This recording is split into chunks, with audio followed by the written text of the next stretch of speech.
बिस्मिल्लाहिर्रहमानिर्रहीम। इय्याक नअबुदु व इय्याक नस्तईन। अल्लाह ताला आपको हमेशा खुश रखे। आज मैं आपके लिए लेकर आई हूँ मूली का पराठा। देसी तरीके से बनाने का तरीका बताऊँगी।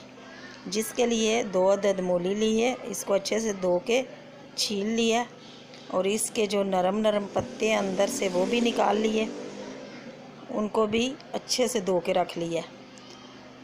अब हम कद्दूकश करेंगे मूली को और इसको बारीक साइड से करेंगे, मोटा नहीं करना। बारीक साइड से कद्दूकश करेंगे और इसको बिल्कुल देसी तरीके से, पंजाबी तरीके से बनाएंगे। ये बहुत ही मज़ेदार पराठा बनता है। और सर्दियां भी आ रही हैं और सीज़न भी है आजकल पालक मूलियों का, तो मूली के पराठे और सालन ये बहुत मज़े का होता है और फ़ायदेमंद भी होता है। ये सारी मूलियों को, दोनों मूलियों को मैंने कद्दूकश कर लिया और अब हम इनका पानी निचोड़ेंगे नहीं। कुछ लोग इसका पानी निचोड़ लेते हैं और नमक मिर्च डाल लेते हैं, लेकिन हम इसी पानी के अंदर ये जो इसके पत्ते हैं ये भी बारीक बारीक काट लेंगे।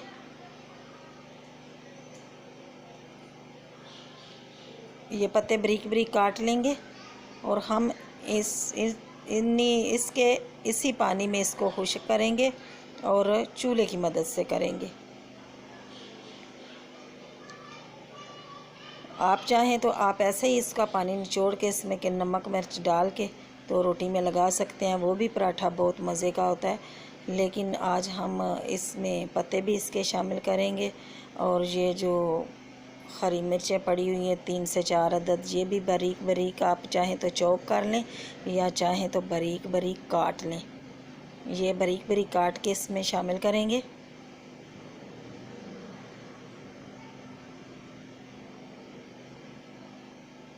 ये देखें जी, अब हम फ्राई पैन लेते हैं और ये मूली और पत्ते वगैरह मिर्ची ये जो सारी इसमें फ्राई पैन में शामिल करेंगे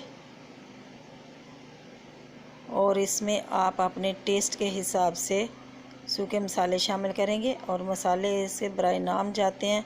हाली इसमें नमक, 1 टीस्पून नमक और आप नमक मिर्ची आप अपने हिसाब से डालिएगा और पराठे में थोड़ी सी तेज़ ही मिर्ची हो तो अच्छी लगती है।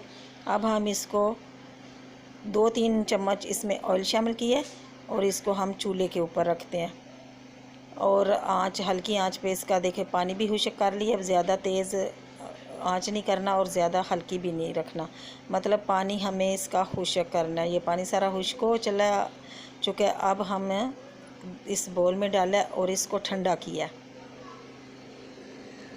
ये मसाला हमारा पूरा ठंडा हो चुका है और अब हम रोटी के ये छोटे छोटे 2 पेड़े बनाए ने, बिल्कुल छोटे छोटे। अब इसको बेलते हैं, ना ज़्यादा इसको मोटा बेलना है और ना ही ज़्यादा इसको पतला बेलना है। आप चाहें तो हाथ से भी इतनी सी रोटी छोटी बना सकते हैं या बेल लीजिएगा। अब ये मसाला इसमें डालते हैं, लगाते हैं और मसाला इतना लगाना है कि इसमें ना ही ज़्यादा कम लगाना है और ना ही बहुत ज़्यादा लगाना है ताकि रोटी हमारी फट जाए। इस तरीके से पूरा सेट करके इसको लगाना। अब ये जो दूसरा पेड़ा है इसकी भी हम रोटी बेलते हैं।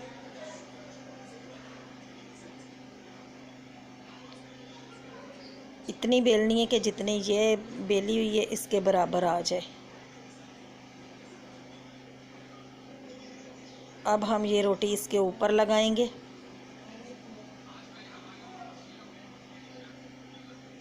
और इसका हाथ की मदद से किनारे सारे बंद कर लेंगे और किनारे खूब अच्छे से बंद करना ताकि जब हम रोटी को थोड़ा सा छांटते हैं तो किनारे इसका मसाला बाहर नहीं आए, किनारे खुल नहीं जाएं। दोनों तरफ से इनके अच्छे से किनारे बंद कर लीजिएगा। ये बहुत अच्छे से किनारे बंद हो गए हैं। अब हम हल्के हाथ से इसको रोटी को बेलते हैं, ज़्यादा दबा के नहीं बेलना कि मसाला अलग और रोटी अलग हो जाए। ये रोटी हमारी आधी तो बेल चुकी है, अभी हाँ आधी हम हाथ से थोड़ी इसको छान के तो कर लेते हैं पूरी। दूसरी तरफ हमने तवा इसके ऊपर रख लिया, चूल्हा जला लिया। ये देसी घी है, इसको इसके ऊपर हमने लगा लिया। आप दूसरा घी भी लगा सकते हैं, लेकिन देसी घी का पराठे का एक अपना ही मज़ा है।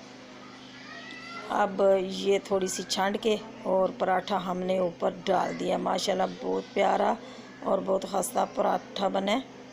अब इसकी साइड तब्दील करते हैं। ये देखें जी, अब हम इसके ऊपर घी लगाएंगे।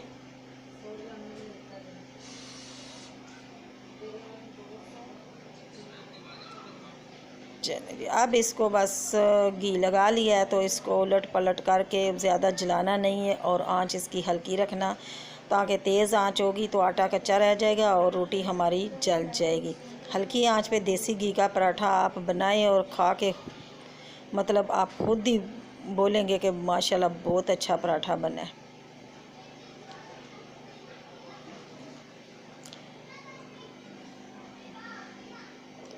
ये देखें जी,